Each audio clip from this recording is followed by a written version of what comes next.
Yesu nashimwe. Turamaze kwakira amajambo y'Imana muri ubuhanuzi bw'indirimbo z'abaririmbyi. N'abatararirimba baraza kuririmba hanyuma. Ariko rero reka dushishikare n'ijambo ry'Imana.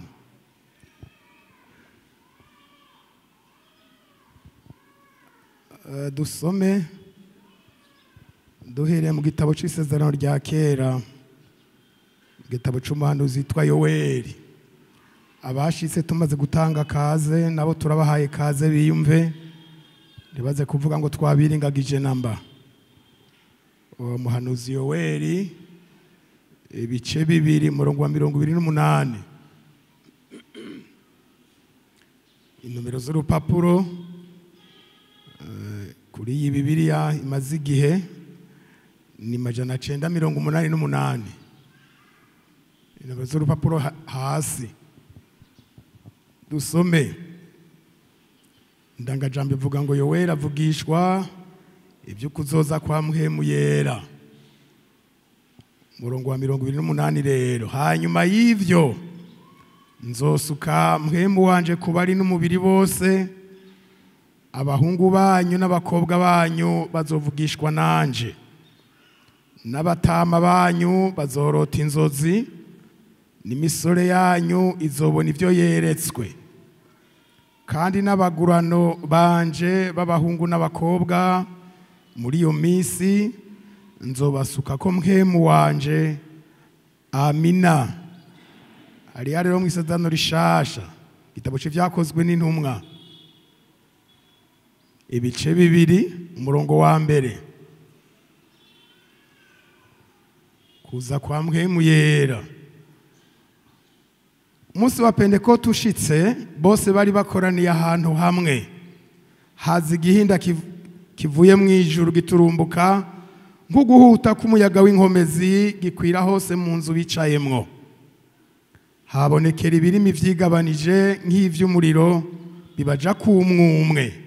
Bose buzuzwa Mpwemu Yera, batangura kuvuga izindi ndimi uko Mpwemu abahaye kuzivuga. Yerusalemu hari abayuda bamyeho, abagabo bubaha Imana bari baravuye mu mahanga yose yo munsi y'ijuru. Ico gihinda cumvikanye, hakorana abantu benshi barajorerwa, kuko umuntu wese yumvise ururimi rw'iwabo baruvuga. Barumirwa bose baratangara, bati mbega aba bose bavuga si Abanyagalilaya? Kandi niki gitumye twese tubumva bavuga indimi z'iwacu izo twavukanye? Turi Abapariti, Abamedi, Aberamiti, n'abamye Mesopotamiya, ni Yudaya, ni Kapadokiya, ni Ponto no muri Asiya, ni Furugiya, Pamfiliya, no muri Egiputa, no mu bihugu vy'Ilibuwa bihereranye ni Kureni n'Abiroma, bagerereye ino Abayuda bo n'abatoye idini yabo, Abakirete, Abarabo, tukabumva bavuga mu ndimi zacu ibitangaza vy'Imana. Bose barumirwa, barazazanirwa, barabazanya bati ibi ni biki? Ariko abandi barabanegura bati baraborewe igisama. Ariko Petero ahagararana na bamwe 11, ababariza ijwi rirenga ati yemwe Bayuda n'Abayerusalemu mwese, ibi ni mubimenye kandi nimwumvirize amajambo yanje. Aba ntibaborewe nk'uko mwiyumvira, kuko ubu ari saa 3 z'umunsi. Ariko ivyo ni vyavuzwe n'uwavugishwa n'Imana Yoweli, ati bizoba mu minsi y'iherezo niko Imana yagize, nzosuka Mpwemu wanje kubari n'umubiri bose, kandi abahungu n'abakobwa banyu bazovugishwa nanje, n'imisore yanyu izobona ivyo yeretswe, n'abatama banyu bazorota inzozi, mbere n'abagurano banyu b'abahungu n'abakobwa muri iyo minsi nzobasuka ko Mpwemu wanje bavugishwe nanje. Naho nogoma nk'abandakurukiriza ngaho, turasubira hanyuma. Turamaze gusenga Imana no gusoma amajambo y'Imana mu bitabo bibiri. mpwemu yera yaraje. Hari indirimbo bahora baririmba kera aho ugiye kumva naha mwahora muyiririmba n'ahandi barayiririmba haba ku misiyoni habariya muzakibenga hagati mu gihugu bavuga ngo Paulo ya bajije ya bigishwa bo muri Efeso ati mbega igihe mwizera mwarahawe mpwemu Imana mpwemu yaratanzwe wo kuturwanirira no kuduhindura vera nk'uko umwami avyifuza. Amen. Mpwemu yaratanzwe. Igikorwa ciwe rero abariho no munsi nukuturwanirira nukuduhindura bera nk'uko Imana ivyifuza. Hari abantu bagarukira kwibaza ngo mpwemu nuwo gutura hasi umuntu. Mpwemu mbere kugira ngo umuntu yerekane ko amufise agatamba canka kijegeza cakitura hasi. Ivyo sivyo. Nuwo kuturwanirira ngo ntiturwe mu vyaha. Nuwo kuduhindura ngo tumere nk'uko Imana igomba. Amen.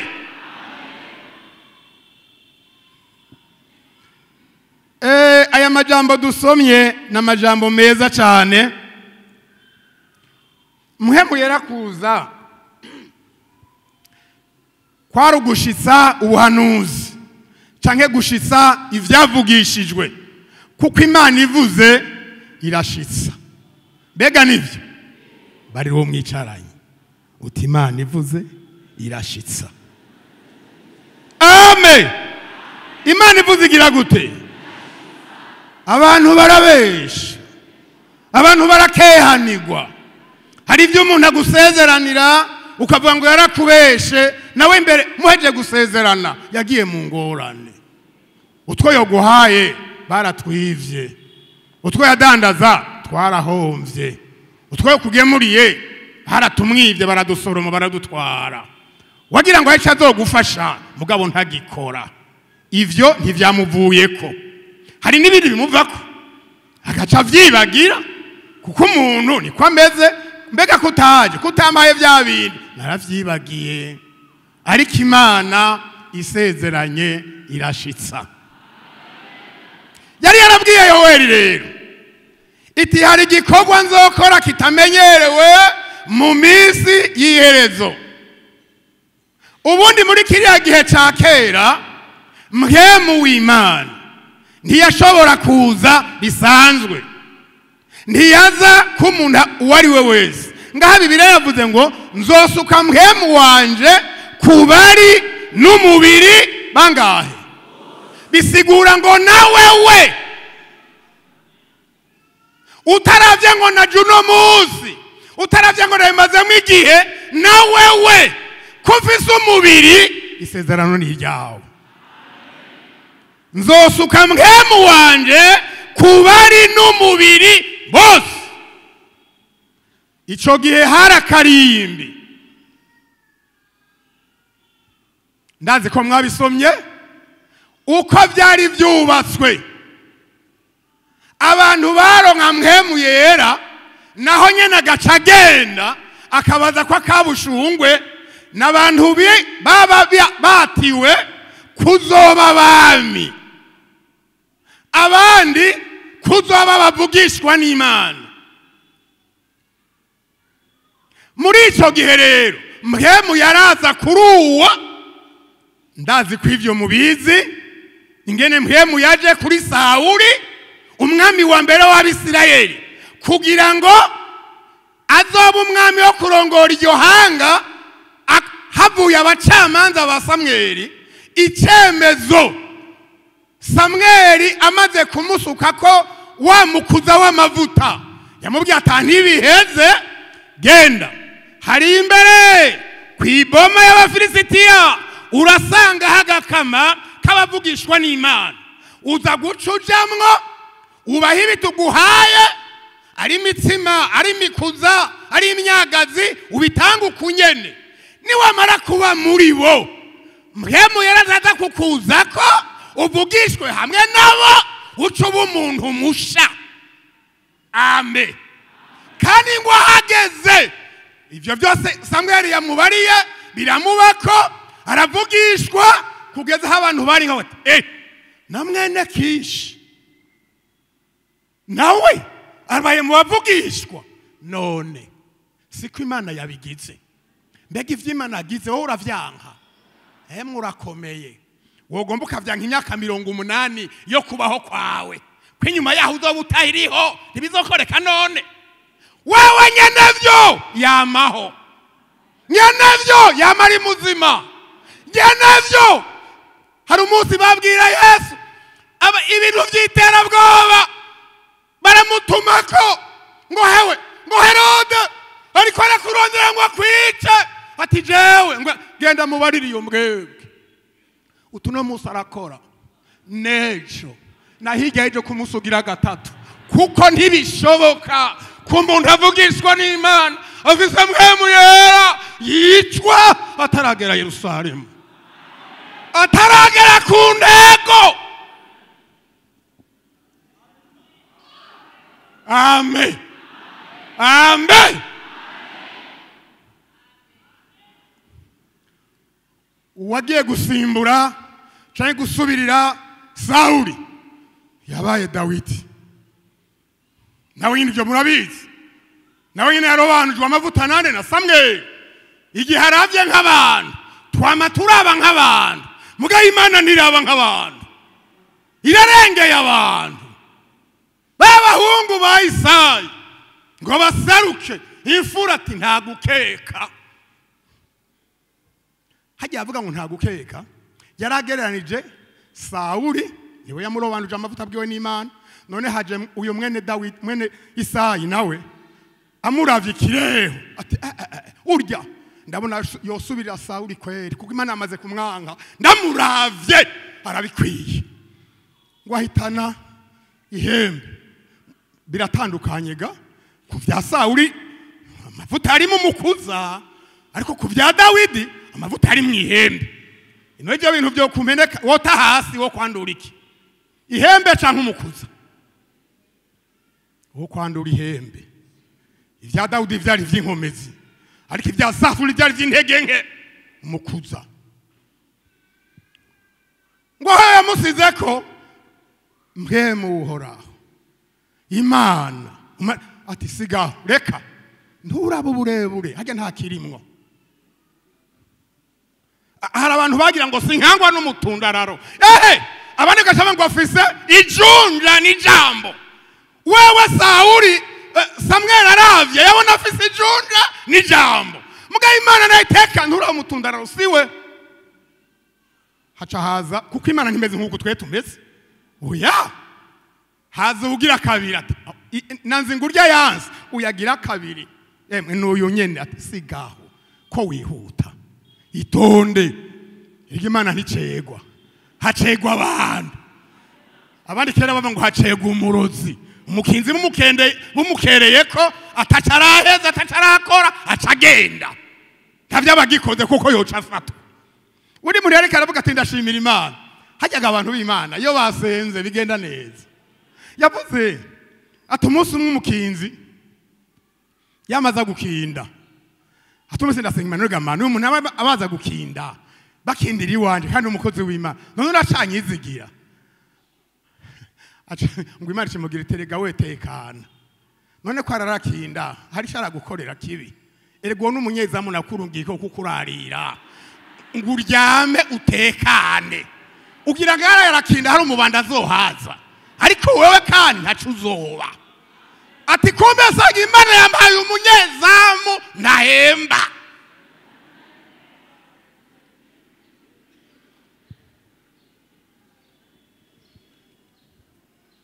Kugera kuri babana ndwi ba Isayi, Imana iti none mwene data Samweli ati none mana none bo urabesha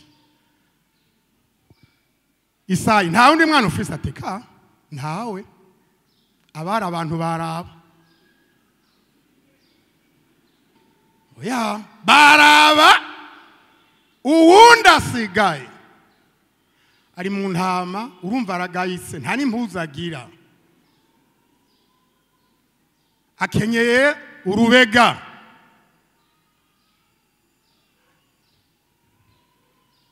ntamota neza mbega umuntu yatunze intama bizi muri ko mworaruka mwebwe mu gisigara ndazihari ega nta muntu aragira intama agira isuku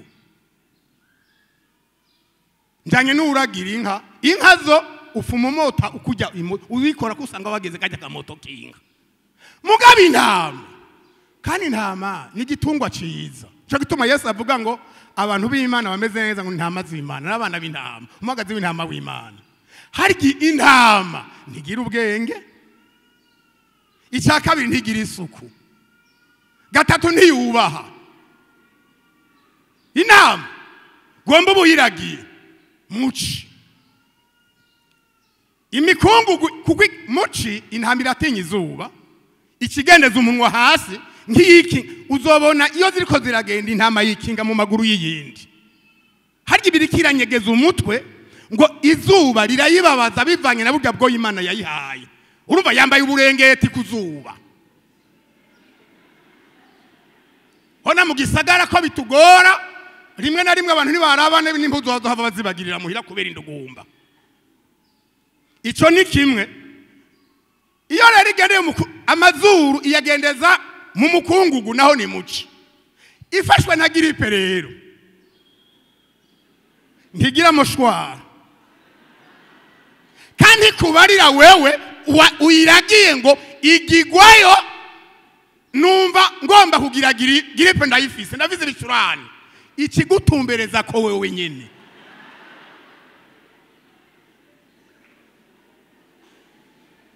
umviriza Dawidi rero yariyo yahindutse mushwa w'intama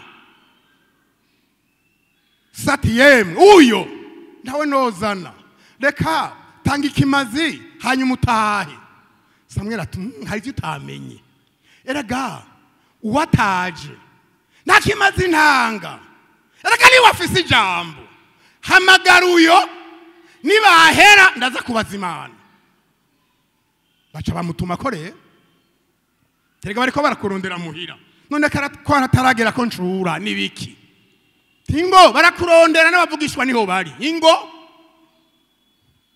kandi Imana yabigize neza eryo bahera kuri Dawidi umunsi mukuru ntibari kuryoha urazi gituma none bene wabo bagiye baraza umwe uwadashimwe agaca yicara uwundi agaca yicara uwundi agaca yicara kugira ngo aronke abaza kumukikiza erega Imana irazi gutunganya ibintu neza ngo aseruke kuko Imana ituzi ikirategura Dawidi irategura Samweli iramutegura tumviriza rero ndazi ingene mumeze wa wundi amen wa wundi kuko yamubariye mwene uko ahava mugaya mbega none nurya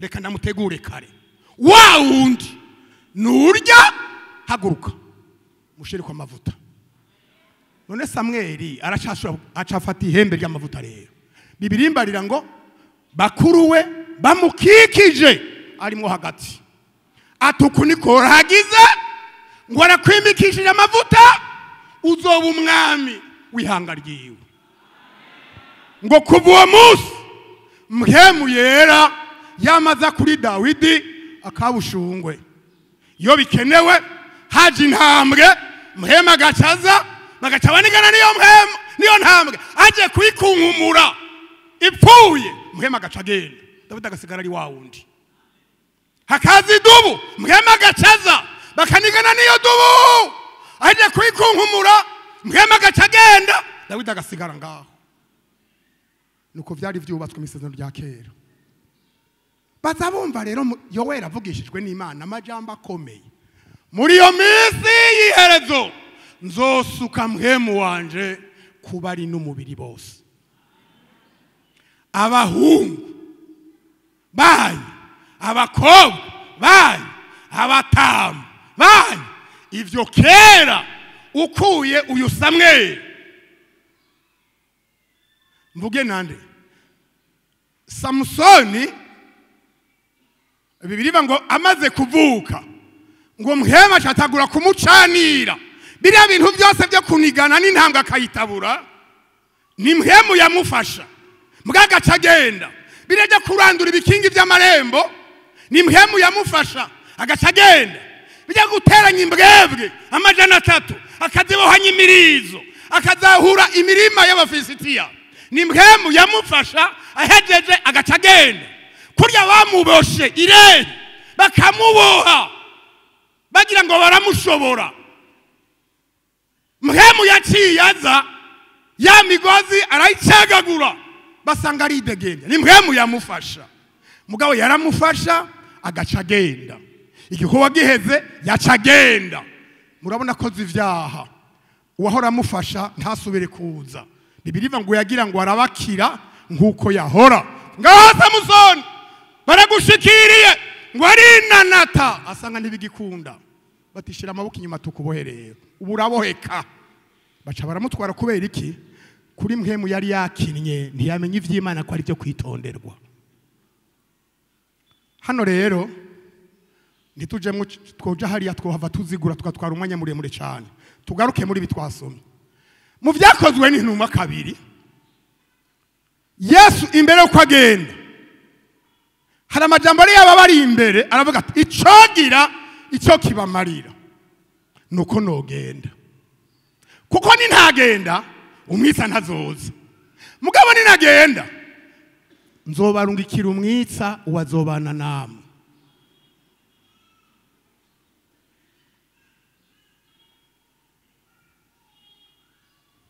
Mu nyuma rero yarabaseze agiye cyakozwe n'intumwa 1:8 ati muzoba ivyabo navyo kunshingira intahe mpwemu yera niyo yabazako. Gusa ubufindo bwari buri kibazo ho cyari kibereye. Yesu yamagira ikintu yisigariza ntiyababariye igihe mpwema azozira. Bari bazi ko ubwo bushobozi buzoza ariko ntiyababwira igihe bizobera. Twarasomye 1:14 ingene bari abantu begeranye za ntumwa abagore harimo n'abanyina ba Yesu na bene nyina baja ahantu basenga barorereye nko kwese ati mugende i Yerusalemu murindire abantu murakunda ibikorwa ntimuje mu bikorwa mubanze murindire ubushobozi mukagenda mwogira ingorane ndabazi kandi ibyo ngomba kubatuma ngo nibikorwa bikomeye mudashobora gukora mu buryo bw'umubiri mwema atarimo. Genda musenga Imana. Ngo baja ahantu hamwe rero barasenga batekanye. Wa musi twaravuze ngo birashoboka ko umuntu wese uko yarari mu mutima kutameze neza arabitunganya baba mu mwanya umwe barondera ibintu bimwe. Uyu munsi wa Pentecote ubundi wari usanzweho mu isezerano rya kera yaramayinga canka amasabato ndwi. Iyo aheze amasabato ndwi ni iminsi 49 ndwi gwiza 49. Inyuma ku munsi ugira 50 yari umunsi wo kwegeranya ivyimbugwa. Uwo munsi mukuru mu Barewi wari uhari. Nico gituma muna muri Yerusalemu hari abantu benshi bavuye mu mihingo myinshi y'isi. Hanyuma rero twasomye ngo 2 umunsi wa Pentecote ushitse bose bari bakoraniye ahantu hamwe.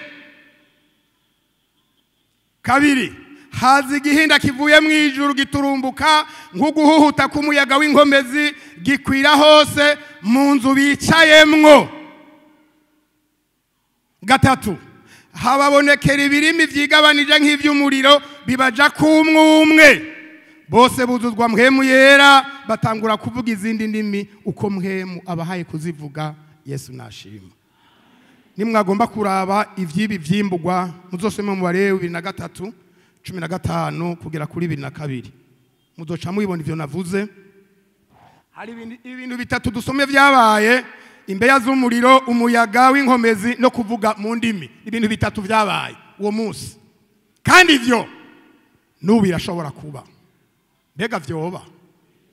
Mbega umuriro womanuka ngaha mu Kinama, aho umuriro wawubahuka ukamanuka abavyizera? Amen, amen. Aho umuriro womanuka, aho umuyaga womanuka, aha twovuga mu zindi ndimi birashoboka. Ubwoba mu bivuga na sindavyumva. Erega ntabwo turi muri histoire yakahise, oya turi mu vy'ubunyene bituraba, bindaba, bikuraba. Uyu muriro ndawukeneye, urawukeneye. Iki gihinda cy'uyu muyaga w'inkomezi ndagikeneye, urawukeneye. No kuvuga muri izi ndimi. Amen. Nguko mwema bahaye kuzivuga. Hari amageragezwa muri iyi minsi, amageragezwa ariho murayazi. Ubu ngo baraziga, hariho ishuri yazo. Ubu ntibakirindira ko mpwemu yozitebana. Ubu baraziga. Vuga uti Nora, yo Nora ni Imana, na Dora niyo. Vuga uti Nora, Dora. Yego, naho tugezega ntibakirindira ivyo bindi bicakure. Ivyo bintu bigusaba gusenga Imana, bigusaba kwihana neza, bigusaba kwezwa, bigusaba gutakabi. Ahabari zintumwa nimwasoma muri kice ca mbere muzosanga waje gutondeka ibintu neza, gutondeka ibintu neza. Nubwo dusenga ntidukwiye. Hari watuvuyemwo, Yudara tuvuyemwo, ariko twari twahamagaye turi 12. None turondera uwundi. Amasezerano ni kuri 12. Ubaca barabarondera. Murazi uko bashimye abaye Matiya asubira mu kibanza. Nukuvuga ngo intumwa zirakwiye, ibintu bitondetse neza. Mpwemu ntashobora kuza ibintu bidatondetse neza muri twebwe. Muranyumva? Ntiyoza ibintu bitondetse nabi mu rugo, yocahe. Ntiyoza ibintu bitondetse nabi mu mugwi, yocahe. Ntivyokunda. Bamwe baragomba kwaza, kandi ni vyiza, kandi hamwe yoza, ariko hari ivyo yokora. Aha twasomye ari amajambo avuga ngo imbeya z'umuriro canke ibirimi vy'umuriro, ivyo ni bimwe, ngo bibaja kumwe. Ubundi kuza kwizo mbeya canke nga ikimenyetso canke isiguro y'ivyo vyasigura ngo Imana muri uwo mwanya nihiri. Nukuvuga muri uwo munsi mukuru wa mpwemu yera, kurya Yesu mukubatirizwa mpwemu ariho yari, n'Imana ariho yari, n'uyu munsi wa mpwemu yera Imana nayo niho yari. Uyu muriro wasigura Imana. Nukuvuga Imana nk'umuriro rero. Ibintu byose by'indavanyanga, bya bintu byose batunganya, bya bintu byose byari muri bo kugira ngo umuriro w'Imana uze. Mwemaze byasaba ngo umuriro w'Imana uze ubifyefye turabiveho. Amen. Icompa muri kino gitondo gahura n'umuriro w'Imana. Warahiye kukuba kuri kurateka, ivyo nico vyafashije umutima. Warahiye kukuguru uguye mu ziko canke mu kigira, ivyo nico vyafashije umutima. Oya, ndavuga umuriro wa mpwemu yera. Ndiko ndavuga umuriro wa mpwemu yera. Ndaza kubereka hepfo. Imana niho yari iri ngaha.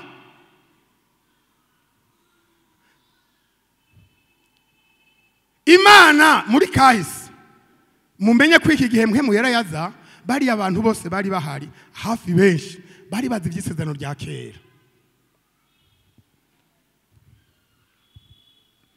Imana kenshi yihishura mu muriro. Kuvayo 3 tuhasome niho mubona ivyo ndiko ndavuga. 3 umurongo ugira 2 nsome nyarutse. 3 umurongo ugira 2 umumareka w'Uhoraho amubonekera mu rubeya rw'umuriro uva hagati mu gisaka c'amahwa. Aritegereza abona ico gisaka caka mw'umuriro ariko nticyatemuka. Mose arivuga ati hinge nkikame ndabe kajya katabonetse menye igituma igisaka kidatemutse. Uhoraho abonye yuko akikamishwa no kubiraba. Imana imuhamagara iri hagati muri ico gisaka iti Mose, Mose. Aritaba ati sabwe. Iramubara iti reka kwegera hano kandi kuri inkweto mu birenge vyawe kuko ahantu hagaze arahera. Kandi iti ndi Imana ya so, Imana ya Aburahamu, Imana ya Isaka, Imana ya Yakobo. Mose acayipfuka mu maso kuko atinye kwegereza Imana. Umviriza reka njandiranye no mu Baheburayo kandi hajandiranye no mu Baheburayo ndasomere rimwe. Abaheburayo 12:8 ko ndavuga ngo Imana niho yari iri. Umuriro wasigura ko Imana ariho yari presence y'Imana. Hano 12:8 nico gituma kuko twakira ubwami budashobora kunyiganyizwa dukwiye gukenguruka kugira ngo tubone ingene dukorera Imana tuyihimbaye tuyubaha tuyitinya kuko Imana yacu ari umuriro utongora. Amen. Imana yacu si umwotsi nivumba n'umuriro utongora. Mose uwarongoye ihanga rya Isirayeli Imana iragomba kumukoresha aza yaravuye muri Egiputa. Murazi ko yahunze yakoze ivyaha bya bintu abantu biyumvira ngo hari umuntu yambonye. Mbere narababariye ntahatawo kubona wewe umugabo wewe bibona ko byabaye hato bikwagiriza wewe vyagiriza wewe nyene.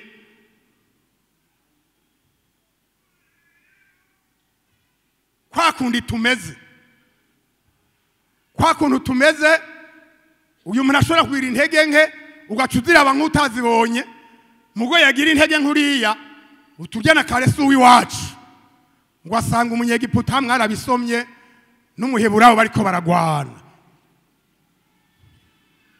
Ate ivyo urimwo nibiki barajya ngo Mose yari umuntu yari yarize ibintu byinshi ivya gisirikari yari yaravyize ivy'ubu engineer byo kora bavuga ngo yari yize ubwenge bwose. Aha mu Burundi ntawe dufise yize ubwenge bwose bwa mu Burundi oya afise ivyo yize bimwe ibindi vyiga uwundi. Mugabo Mose bavuga ngo ubwenge bwose bwo muri Egiputa yari yaravyize ibintu vyaho. Hanyuma rero niho yamwitegereza ngo agiye kubabanguranya ngo acafata wa munyegiputa agira abandi ngo ni kaci ashira ngo arabasa ko kafyura amaso nk'imbeba yafashwe n'umutego kera menyo yarengeje ati wonye subira turabe kumbe yahwereye kubera arakomeye ngo acagena mu musenyi nta suka afise nta gipawa nta sipiri carafurura kanye sasa barashize yarapfutse acarigira. Ndabona uwo muheburayo ati kweri iyo nta kubonasha narinda kabonye urakabona userutse ngo bukeye ariko aratembera uku ngo azabona abaheburayo babiri bafatanye barumanye bariko baratata acajamwe ati basha muvukana kwe aya tubona ino muri ibi bikebere muri ivyo umwatego kweri wamenyereyesha uramenyereye abunigura mu minsi irenganye waniguye wa munyegiputa ushira mu musenyi none ugirondera mu nigura ko ndazi kudakina ugomba Mose ati yampaye inka. Bya bintu byaramenyekanye naho ntabivuze byaramenyekanye. None go watabawe yagiye arabivuga terega wari karandekera ko arakazingazinze kari mu musenyi. Wayibwiye akayibwira uwundi abere kabwira uwundi ati nukuri bitamenyekanye ngo acara aratemesha agira gute arahunga ariko icyo atamenye ntihamye kwisha hari ngendanwa ntiyaragisize ariya muri Egiputa bagiye bajanye yarahunze ahunga kijanye bahunga bajanye n'ico caho ashitseyo Imana irabandira mucisha bugufi za mpapuro twabura zimpamya bushobozi n'icubahiro agezeyo asanga akoza akazi atigiye kuko mu vyari yarize kuragira intama ntivyarimwo mu vyari yarize gukorera sebukwe ntivyarimwo mu vyari yarize kuba umukwe ku ndaro ntivyarimwo amanyamara abanza arahera umukwe wo ku ndaro umwungere w'intama za sebukwe ya mata za nyama yahoramwo kwa Farao ngumwana w'umukobwa wa Farao biribagiranye sebukwe tuvyaharo sugupfa kurya fata intama genda uragire ngo mugabe Imana yagomba kumucisha bugufi abanze yige kuragira ibitungwa ntihadoshobora kuragira abantu b'Imana abanze yirigwa inzara zimwe zijiye izindi zijiye asanzare yiruka zigabo kandi murazi ko Mose atavuga neza kandi hajya horoshe kugarura inka erga inka irumva ubu dufitaha ikihindukira mwene uku ikabanza karaba usubira igira kabiri icivayo iteriza mugabe intama no vuga ngo iki yanyegeje amatwi musi yindi yumva ntiyumva intama ntavyiyumvira igira intambanya cyo gituma umukristo umwe zamera nk'intama ugiye gushira muri ibintu by'Imana ivyiyumviro ucugwa gituma ucugwa umuntu umwe yakora mu Kibenga hageze ko hari position zibiri y'igisirikare ni y'abajandarume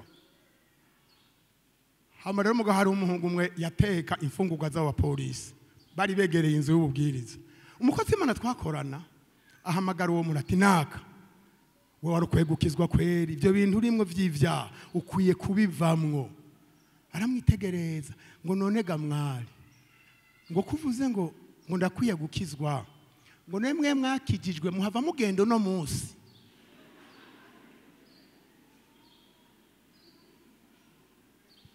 noneho uyumvira ko umuntu yakwitondeye ati uretse ko babahenda umego ntimugira ubwenge aho muribaza ngo buca muduga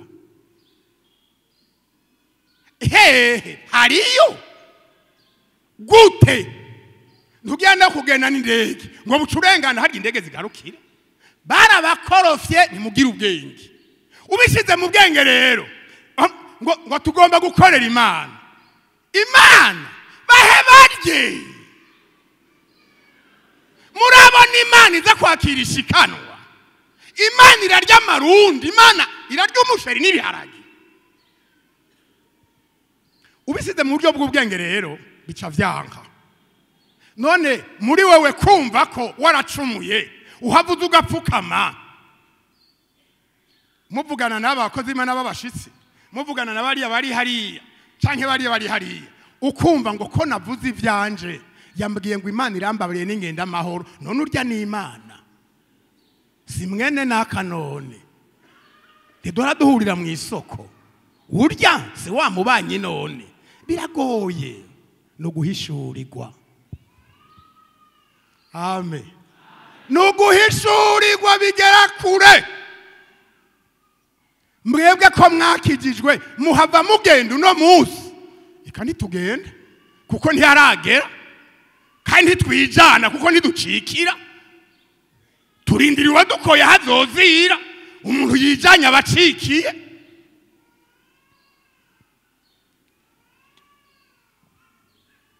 imana yacu n'umuriro. Mose rero ngundi munsi ari kwa sebukwe ararongorwa, yararongowe n'Imana ngo arenza ahantu yahora aragira ubugaragwa, aho yagarukira araharenganya gato yigigwa imbere. Ntivyabaye ivyumviro vyiwe canke ngo ubuhinga, oya, ni Imana yamukwegereye. Hajya n'Imana itwizanako, yego niko bigendaga. Ukabona wije ukagera ahantu heza, ni Imana yakwizanye ko. Ukabona rose iminsi 2 iminsi 3 yo kwimbere y'Imana, nuvuye ngo ndigitangaza, oya, ni Imana yakwizanye ko. Mose ngo azabona igisaka kiriko kiraka kidatemuka, hama ngo araraba ngo acarivuganye mu mutima, reka nkikame ndabe igituma kiya gisaka kiriko kiraka kandi kidatemuka. Ngo acaregera, aregera kumena Imana iri kiramuhamagara ngo ivugane nawe. Yegere ico gisaka, adamugo muri ico gisaka nyene umuriro kuraka. Mose, Mose we, ati sabwe kura izo nkweto zawe, aho hantu uhagaze nahera. Kandi Imana iriganza, nahera hehe? Mwishamba, si mu rusengero, mwishamba aho Imana iri, kubera yera haba hera. Munzi wawe Imana ihabaye harera, mu mutima wawe Imana ihabaye harera, mu ndimo yawe, mu kazi kawe, kwishura ryawe Imana ihabaye ntihasa n'ahandi harera. Amen, amen. Mu biro vyawe harashobora kubahera iyo Imana ihabaye, abantu bakahakirira, akaza mukayagira mu biro akava hakize. Amen. Kura aho hantu hagaze harera. Mose ntiyasiguye ngo avuge ngo none ngo acarafata ibirato, kandi gaye ega hari ibintu bigoye. Uri mwishamba, uri mu bisaka, utwo dukweto wari utwambaye ngo tukingire amahwa n'amabuye n'ibintu by'ingorane. Kandi ga ntimwibaze, reka Mose ntiyarafise ibirenge nk'ibi by'iwacu. Reka Mose yari umuzungu. Biya birenge by'abazungu rero kubonekana kanagira mu biti n'ibishitsi niki, hagera babara mu birenge. Atumviriza rero, icyo ndaguhamagariye kuza ngaha, ndagomba kugutuma.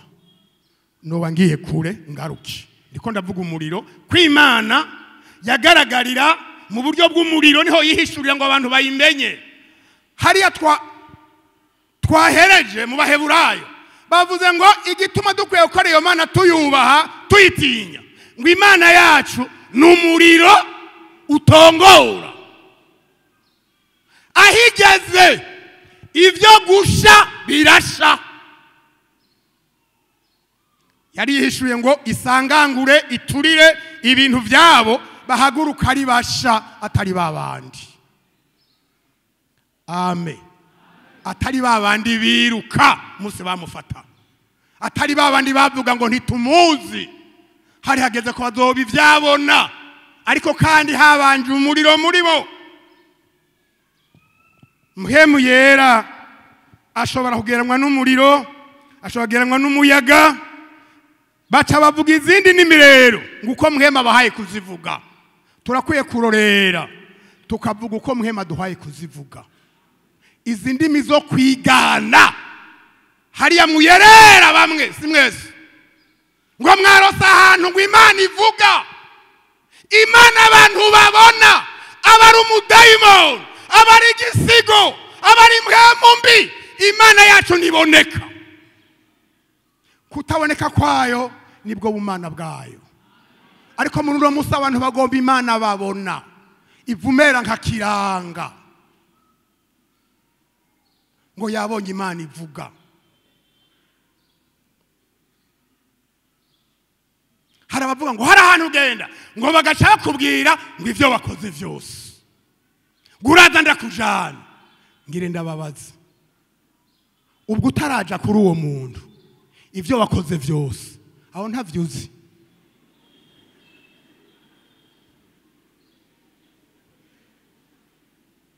ntavyuzi.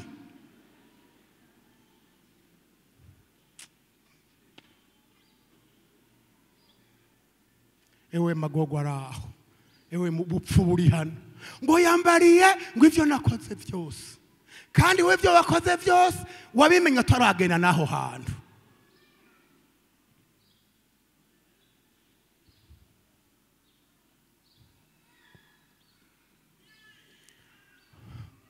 Umuriro, Imana yacu n'umuriro utango.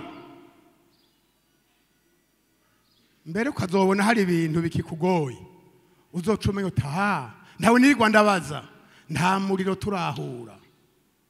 Ndinjira ariko nta muriro ndahagararamwo neza, ndinjira mu ishengero ariko umuriro w'umuhemu yera ntiturahura, nturanyinjiramwo. Ntuzosubire kwigora mu kintu na kimwe. Ndi umuntu ninjira ariko uyu muriro wa mpemu yera ndabisoma ariko ntiturahura navyo.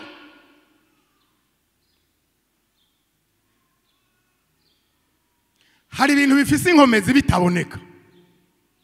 Muri ibi n'umuyaga, ngo haje umuyaga w'inkomezi. Imana irabira uturinda muri bino bihugu by'iwacu, tugira iby'iwacu bindi bitugora, ariko iriya miyaga dora two mu Amerika bitira amazina ya Bagatarina n'izaba Mariya babiraguma hariya. Ko mubona ijya miyaga muri ko murabiraba kuri izo mbuga, ko mubona imiduga iva mwibarabara mukabona iragurutse, amapoto ararandutse, amazi ariko araranduka, uretse biriya bintu ubona bikoreka, umuyaga usa gute? Ntuboneka. Mugabe ibintu yo inyubako zirasenyagurika. Iyo umugabo nk'emwera waje muri jewe canke muri wewe, ivyubatswe muri jewe nk'ama etaje y'abadayimoni birasenyagurika, birasenyagurika. Ntusenya gusa, abahinga bavuga ngo uyu muyaga uri kuraza atari mwinshi ugereranye niwe utuma ivyamwa bigira vyama neza. Ahantu hari akayaga kagereranye ivyamwa bimera neza.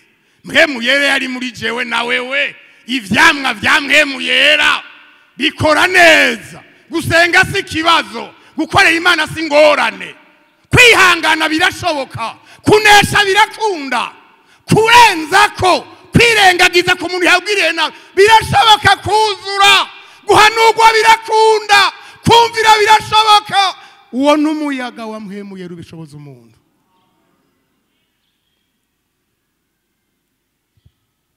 Birashoboka ko umwizigirwa, birashoboka ko umuntu yizera, birashoboka ko umuntu afite urukundo rukwiye muri ako kayaga. Uko kuvugishwa rero twabonye ngo hari abantu benshi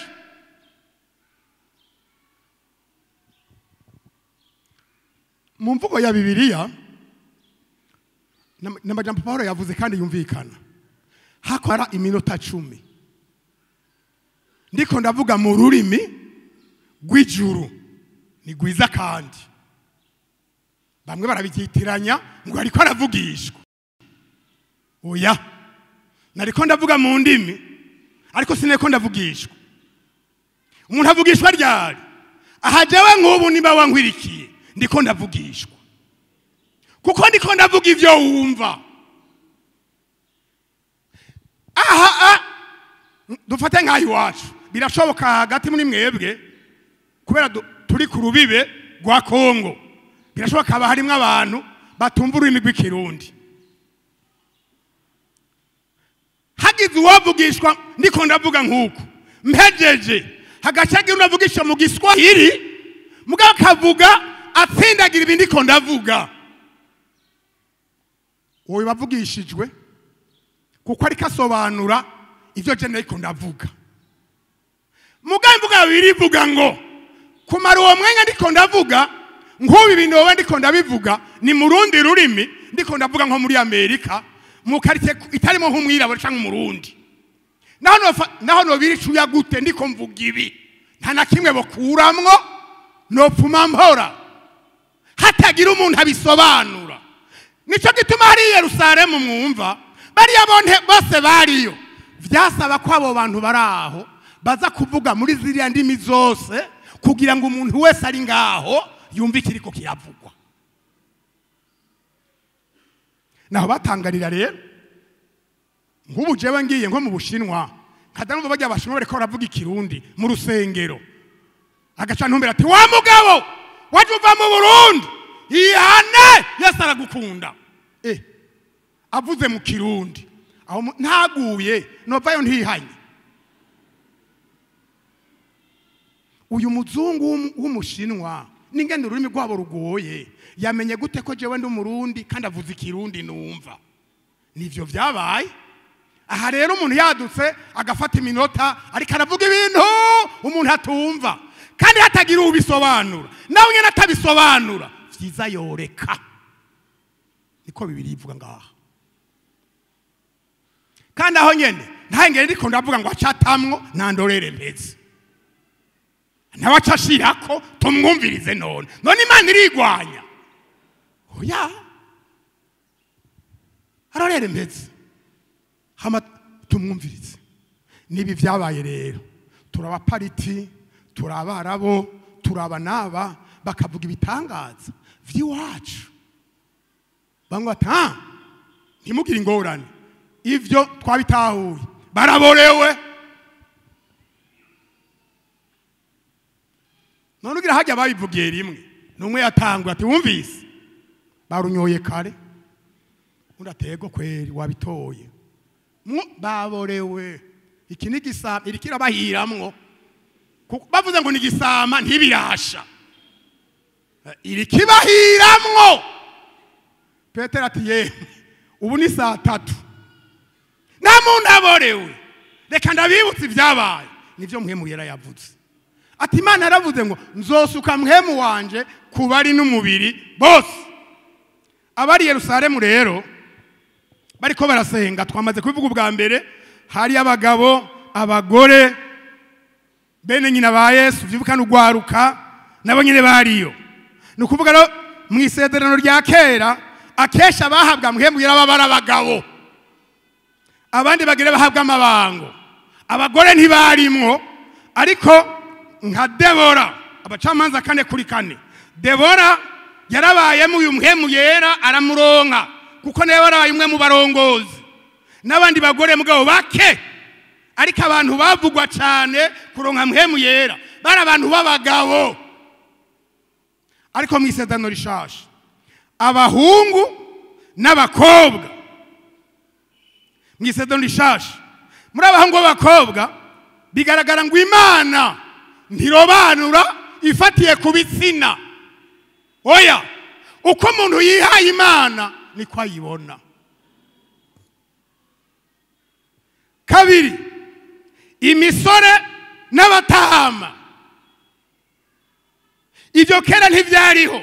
Aha nawe sobanura ngo Imana yacu ntiraba imyaka gira 15 iyo twakoze urutonde neza rw'ishengero mu misiyoni ya Bujumbura 15 niho umuntu inyigisho zo kubatirizwa. Ahandi hitwinjirayo hari n'ababari batize bafise 8 9 10 niko barabibonye. Mugabo 15 twe niho duhera gumugira 15 muri abayo batuze kuri 25 hirya yejo. Mugabo w'Imana Mpwemu ntavuga ngo wewe uruwejo ntiharagera.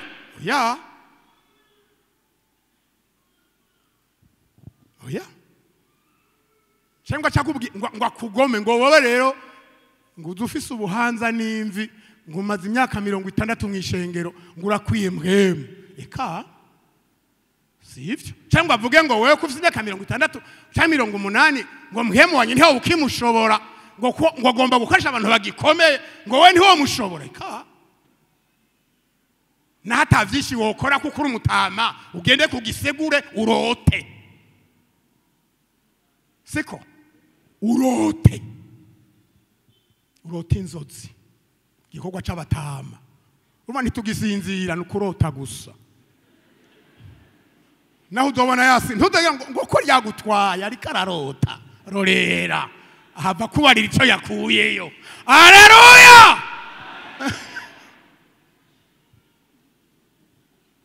Imana nderobanura ku myaka. Abagurano n'abagurano kazi nta gusobanura abantu uko bari. Imana irakundana kweri. Abagabo, abagore, abatama, batamakazi, imisore, inkumi, twese turafise isezerano ngo nzosuka mpwemu wanje ku bari n'umubiri bose. Akaba ataraza uzoraba icatumye ataza. Siwe yatevye, niwe watevye. Siwe ataje, niwe utuguruye. Eko nabiri nzosuka mpwemu wanje ku bari n'umubiri bose. Twigiye imbere duse n'abarangiza. Iyo mpwemu yaje ibintu birahinduka. Nituja gusoma tubivuge ku mutwe bimwe. Petero umunyabwoba umwe yihakana Yesu akavuga ngo ntamuzi, akarahira akisiba. Mpwemu yera amaze kuza. Igice ca kabiri c'ivyakozwe n'intumwa 2:9. Amaze kuronka mpwemu yera 2:9. Bagabo bene data, hari umunsi vyangoye ariko uno munsi sikingora kubabarira mvyeruye ivyasogokuruza mukuru Dawidi yuko yapfuye agahambwa n'imva yiwe iri ngahi no muri twebwe na bugingo nuko kuko yari wavugishwa n'Imana akamenya ko Imana yamurahiye indahiro kwizoshira ku ngoma yiwe uwamutse mu rwabwiwe. Yavuze ivyo kuzuka kwa Kristo bibonye bitari bwabe, yuko atarekewe mu kuzimu kandi n'umubiri wiwe ataho wigeze ubora. Uwo Yesu Imana yaramuzuye, natwe twese turi vyabona byo gushingira intahi ivyo. Nuko amaze gushirwa hejuru n'ukuboko kw'iburyo kw'Imana kandi ashikirijwe na se isezerano niryo mpwemu yera, none asutse ico muriko murabona kandi mwumva. Amen. Hari umunsi vyangoye mvuga ngo sindamuzi, ariko uyu munsi sikingoye muri mwebwe kumushingira intahe ngo ndamuvuge uko ndamuzi. Uwo yarishwe sekuruza Dawidi imviri ngaha, ariko uwo Yesu Imana riyemeye ko agumayo, yaramuzuye. Mbere ubugomba mudufate turi vyabona vyo kuvuga ivyo, ntabwo badufise. N'uyo mpwemu asutswe niwe yamurungitse, mudufate. Mpwemu iyo yaje mu muntu ubwoba burahera. Gushingira intahe Yesu ntibigoye, kuvuga icatumye akizwa ntibimugorana mba, kuko mpwemu yaje ibintu birahinduka. Ngire ko ku ntumwa mpwemu ataraza 20 Yohana, mu butumwa izogwanditswe na Yohana 20:19. Sikure yaha uzingurura nka rimwe zobuhashikiriye. Yego nuko kuri uwo munsi buhwibiri niwo munsi wa mbere w'iminsi ndwi, inzugi zari zugaye aho abigishwa bari kubwo gutinya Abayuda. Yesu araza abahagarara hagati arababwira ati amahoro abe muri mwebwe. Inzugi zari zugaye, ntiziyugaye, bari bazugaye kubwo gutinya Abayuda. Bati barya abagabo bakoreye Yesu biriya, natwe twagendana nabo duca tujahe. Uwo twari twizigiye kwingorane tuzigeze dutabara n'urya bajanye baramwishe kandi baramuhamvye. None tuje ngo tuje mu nzu twugare. Ashobye ubona umuntu w'umugabo ku murango barahita 5-6 bagiye mu nzu barugaye, ibe ntibari bigayemo bugaye. Kera umugabo bitagoranye atagwaye apfa agenda, ariko arinze yugara bavyananiranye. Reka mpwemaze rero aba babanyabwoba, mpwemaze ivyakozwe 5:17 barahadusomeye nejo mengo 5:17 ibyakozwe n'intumwa 5:17 maze umuherezi mukuru ahagurukana n'abari kumwe nawe bose nibo muce witwa uwo basadukayo buzura ishari bashorera amaboko ku ntumwa badishira mu nzu y'ibohero rya bose maze umumarayika w'umwami Imana ahenga mu ijoro yugurura inzugi z'ibohero abakurayo arababwira ati nimugende muhagarare mu rusengero mubarira abantu amajambo yose ya bwa bugingo. Bavyumvise binjira mu rusengero hari ngo mu mutwenzi barigisha maze umuherezi mukuru azanana n'abari kumwe nawe bahamagaza abanyekombe n'abakuru bose b'Abisirayeli maze batuma mu nzu y'abanyororo kubazana. Mugahahirizo ntako ushobora guhura na wewe. Agahahirizo kavuga ngo ntibigishe mu izina rya Yesu. Urashobora guhana agahahirizo kakubuza gusenga. Ngugira aciyumvira gusenga agahahirizo mu mbwe mu bikanka. Gukorera Imana bikanka kandi wumva wabigomba. Nagahahirizo kugororoka bikanka. Ariko izi ntumwa zitoya nibikunda. Turategerezwa kuvuga iryo zina. Turategereza kumvira Imana gusumba kumvira mwebwe. Bate mugasho. Baca barabugarana yo mugasho. Ivyanyu tuzobiza mwejo habona. Marika cengera mwijura arazi. Ati bari abantu babugaranye. Mwabonye harimo umucume ngo basadukayo. Abasadukayo n'abantu bemera ivy'Imana ariko bahakana vyikuzuka. Abafarisayo baravyemera ariko baranka umuntu avuga ngo yobaho yigira ngo n'umwana w'Imana. Bari bazi ko Imana ari iriya. Nivyo kuzuka baravyemera abafarisayo ariko abasadukayo ntibemera ivyizuka.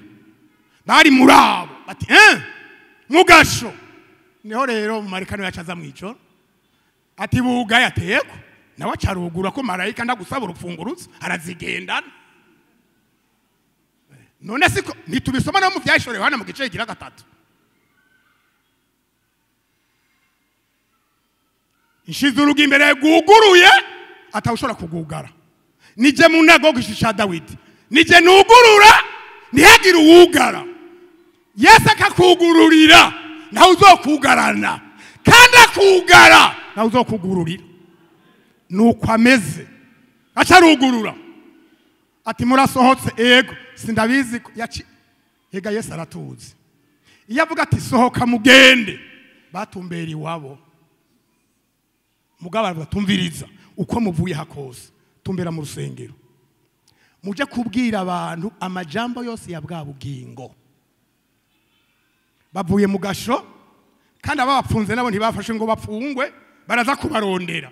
Uyu muntu hatwugo none badusubira kweri. Mugabo kubera batakiri babandi bakera bubwoba baca baragenda mu rusengero rero. Sinzi amajambo bakoresheje nayo tubona ngaha.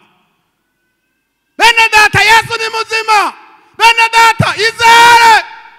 Naho bamwishe natwe naho bari bare batuboshe. Yarungitse umureka wiwe. Haramwugurura none mwihane mugira ubugingo muri mwebwe. Ngo baze kuraba muri ryabo rero basanga riruguruye. Babantu bagiye. Ibi nibiki ngo bakizazaniwe. Bati muronde ati babanyororo bari mu rusengero. Ariko barigisha. None wewe ntiwumva komeko harimo gutakaza ubwenge. Bari mu rusengero. Bariko barigisha amajambo ya bwa bugingo. None bigende gute ngo baca baragenda rero. Batumviriza. Mwabisiraye muri ngaha namwe mwabakuru muri ngaha. Genda mu binginge mubazane buhoro buhoro mubazane. Bazane. Ariko ntimubaze mukabakasha ko duhava tuburiyo barengeye. Abantu bugururiwe atatwe twabugururiye. Mukabakasha ko duhava tubabura. Bazane buhoro buhoro. Buhoro buhoro. Mwe bari muri twebwe. Suwore wese aduhangara. Mwe bari muri wewe. Erega ni Imana mu butatu. Erega mwe mu n'ubushobozi bw'Imana. Erega mwe mu n'ububasha bw'Imana. Baringinga nagomba gukuramo gusa ngo nubwo bwa mbere barabanyabwa bakugara. Ikindi gihe bugaranywe nk'abanyororo ariko babugururiye bati genda muvuga amajambo yose ya bwa bugingo. Wewe unyumva ko wari inzuza nta kindi watumwa kuvuga wewe, ibindi wareka abavuga bakavuga, ariko ukavuga amajambo ya bwa bugingo wewe. Twe nawe tuvuga amajambo ya bwa bugingo, harya Imana yaduseze tuvuga amajambo ya bwa bugingo, ariko bitubishoboka gute? Iyo mpwemu yera ari muri twebwe. Duheze rero, duheze. Iyo mpwemu yera ari muri twebwe, twamaze kubona ngo mpwemu n'umuriro, n'umuriro w'Imana. Ibikorwa by'umuriro ni byinshi. Umuriro ahantu hatabona uramurika. Umuriro uramurika, ntumurika ku bibambazi gusa canke kuri ekra, no, uramurika no mu mutima. 38 mu Kirundi yavuze ngo umurika ahatabona, ahinzigo yimye. Uyu muriro uramurika. Uyu muriro ntumurika gusa n'ibintu byakanye urabishusha. Umuntu yaregeye mu buryo bw'impamvu, umuriro ukaboneka, arazunzuka, aranaganaga. Uyu muntu ukora ibyo gusa, urahishura ibiramabanga, urabihishura, urabigaragaza, urabishyira ahabona. Umuriro ukora ibikorwa byinshi. Uyu muriro w'Imana ibonetse, uravugutira ivyuma byari iby'inkamba zikavako. Uyu muriro w'Imana ubonetse, urabohora. Ya misoni 3 yatererwa mu ibohero, abari babateruye, umuriro urengana, abari babateruye, abari bateruye ngo batererwe mu muriro baboshe. Ushuragenda ufata babandi bataboshe, ariko ubwa mbere kubaboshe uwo muriro ubabera gifasha. Ufata ya minyororo canke ya migozi yari baboshe, uwo muriro urababohora. Ushuragenda ukwega babagabo bari baboshe Shaduraka na Meshaki na Abedenego, iti ngo namwe mwumvire aho magire mushira abantu, ngo mwumvire ngene hameze. Umuriro urabohora, urabohora, urabohora, urabohora, urabohora. Ukaba utarabohoka nturahura n'umuriro, nturahura n'umuriro. Aho uwo muriro ugeze, abantu barabohoka mu nyambaro, barabohoka mu nyisokozo, barabohoka mu byo bisiga, barabohoka, barabohoka, barabohoka. Amen, barabohoka. Kandi ndakwifurije kubohoka.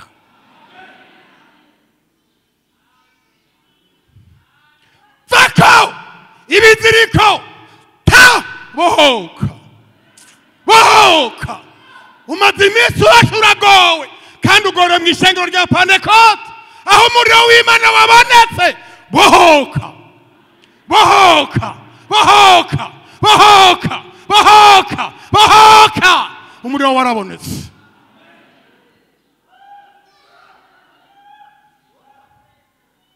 Bohoka, bohoka ku busambanyi, vayo, navyo urimo, vayo, bohoka. Uyu muriro urabohora, urabohora, urabohora, urabohora abasuma bakidegemvya.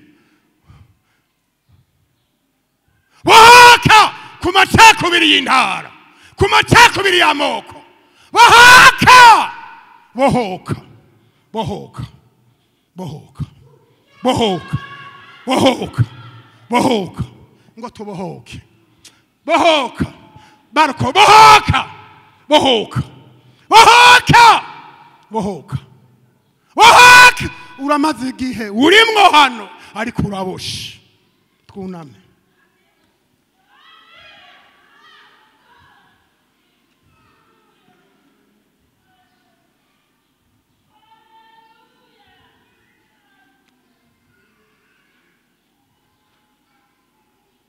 Nindagomba kubohoka.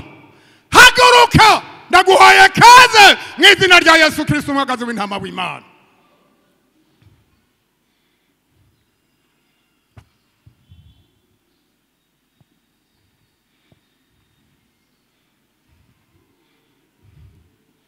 Bikubera uko nyene ubigomba, bikubera uko nyene ubigomba, bikubera uko nyene ubigomba. Iyi Pentekote ikubera iPentekote, ikubera iyo kwidegemvya, ikubera iyo kubohoka. Hari ibyo wumvise abandi bavuga, hari ibyo wumvise abandi bakora, none ko n'umupentekote jewe kubera ikimeze ukuje bimeze ndakwipfurije kubohoka.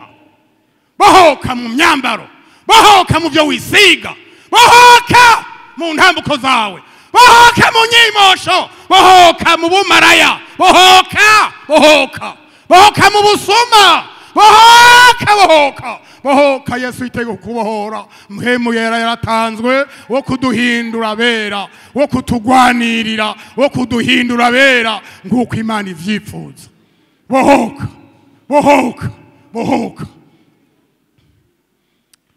Amen. Bohoka tuje mwijuru, bohoka tugende tutaragera naho dukorera Imana. Bohoka wiziri kukorera Imana. Bohoka reka kuguma ukuri ntaco bikumarira. Bwira Yesu ahantu haboshe ni ngaha, aho Satani yangiriye nabi ni ngaha. Yesu mbohora, sinoba mwibohero naraje mu ngoro y'Imana. Reka dusenge. Mana data wa twese uri mu ijuru, Mana y'ububasha bwose, Mana uzi imitima y'abantu bawe, turagushimira mpemu yera watanze ubushobozi bw'abizera Imana imwe mu butatu. Turagushimira mu izina rya Yesu Kristo aba bantu bawe bakubashe, abantu bawe baciye bugufi batifashe uko batari, abantu bemeye ibyabagoye. Umwe yavuze ngo nzamanganyira Yesu bingoye sinzovyiherana ndumwe, kuko ndamwiganiye yo ntabara, arankunda ndi umwana wiwe. Mana turabasengeye, bagirira imbabazi, ubaharire kandi ubabohore, ubahe kwidegemvya. Ijambo ryawe rivuga ngo umwana niyo wakwidegemvya muzoba yidegemvya nyakuri. Ubuhagire kandi ubahe intsinzi ku byabanesheje Kristo. Ubagire neza bava ahantu banezerewe, bashima Imana batongera gutsindwa, kandi mpemu yera abarongora bengenga mu mahanga bariko baraja hari iwacu turiko turaja mu ijuru.